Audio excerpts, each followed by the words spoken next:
Ku ziyarci dan Alhaji MK TV da ke kan YouTube ku subscribe da ƙararrawa domin samun ƙayatattun interview comedy da kuma abubuwan da suke faruwa a duniya.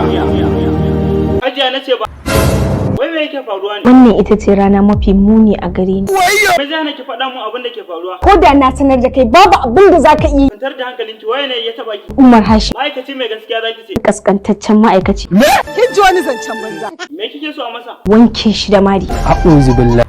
To me ne ya maki wanda har kike so a mare shi? Ya mun dariya. Daga dariya sai mari, to me zai hana kira ma dariyan da ya maki? Ka ji wani zancen banza. To yaushe kike so a masa wulakanci? Duk ranar da haka ta faru. To me ne yake dole miki kai? Zan iya ma haukacewa. Ki bi duniya a sannu. Waye ce ya daura mu doka? Hajiya Nafisa. Dokar me ne ya daura miki? Sai na zuba ruwa a ƙasa na sha. Umar Hashim, me ne tsakaninka da Hajiya Nafisa ka daura mata dokar sai ta zuba ruwa a ƙasa ta sha? A ko ina akwai ta. To me ne? Matsalar cin hanci da rashawa. Shi ke ce mara gaskiya. Ba na son na ji komai daga bakinka. Ka fita.